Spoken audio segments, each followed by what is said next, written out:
श्री मोहिबुल्ला। बिस्मिल्लाहिर्रहमानिर्रहीम।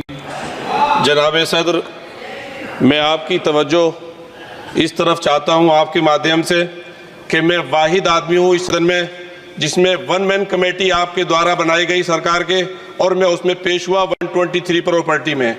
जस्टिस आर्यन ने जो रिपोर्ट पेश की, आज तक वक्फ बोर्ड को नहीं बताया गया, चूंकि वो आपकी मंशा के खिलाफ थी और गवर्नमेंट की मंशा के मुताबिक नहीं थी। 123 प्रॉपर्टी में जब मंशा के खिलाफ हमारे नहीं आई, मंशा के मुताबिक नहीं आई, तो हमने 2 मैन कमेटी बनाई और 2 मैन कमेटी ने भी कोई रिपोर्ट वक्फ बोर्ड को नहीं दी, जबकि वक्फ एक्ट जो है 1995 जो है वो पार्लियामेंट से पास शुदा है कि हम पार्लियामेंट के जो एहतराम है उसका नहीं कर रहे, उसके हुकूक का। इसी तरह से सर सूबाई हुकूमतों को इख्तियार दिया गया। सर हिंदू एंडोमेंट में जो कर्नाटका और तमिलनाडु में है वहां कोई मुस्लिम नहीं हो सकता, और 26 में आर्टिकल 26 का वायोलेशन है। 4 धाम में ये लिखा हुआ वाज़े तौर पर कि सिर्फ हिंदू होगा। बिहार उड़ीसा में भी यही लिखा हुआ है। पंजाब हरियाणा में गुरुद्वारा प्रबंधक कमेटी में सिर्फ सिख होगा ओनली, और ये उनका अधिकार है जिसको माना गया है। लेकिन मुस्लिम के साथ में यह अन्याय क्यों है? और सुन लीजिए सर मैं आपकी तवज्जो के चाहता हूं, दुनिया का सबसे पहला वक़्फ़ खाने काबा मक्के में है। क्या हम उसके ऊपर भी सवाल उठाएंगे कि वहां पर भी हमारा कोई हिंदू भाई हो?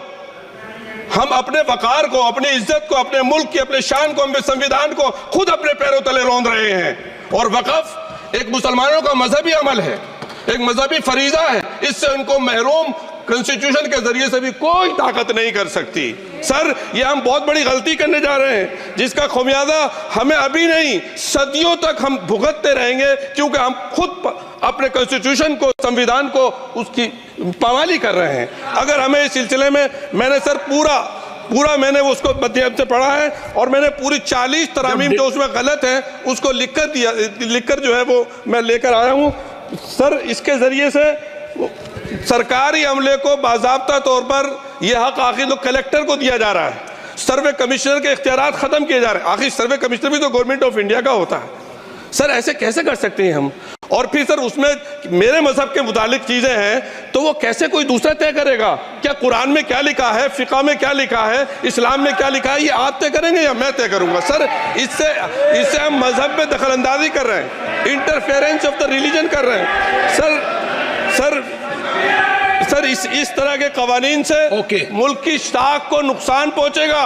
कॉन्स्टिट्यूशन की स्पिरिट हम खत्म कर देंगे, और अगर ये होगा तो कोई भी अकलियत, कोई भी माइनॉरिटी अपने आप को हिंदुस्तान में सेफ नहीं करेगी। पिछले दिनों सिखों के साथ भी ये हुआ, और कुछ ईसाई भाइयों के साथ भी इस तरह के वाकयात हुए हैं, जिसकी वजह से सब लोग अपने आप को असहाय महसूस कर रहे हैं। 10 साल से जो मुल्क में माइनॉरिटीज के साथ, उनके हुकूक के साथ, उनके रिलीजन फ्रीडम के साथ जो खिलवाड़ किया जा रहा है, उससे रूह कांप जाती है। और दिल ऐसा महसूस होता है कहीं ऐसा ना हो कि जनता इन हुकूक के लिए, कॉन्स्टिट्यूशन को बचाने के लिए दोबारा सड़कों पर आ जाएगी। सर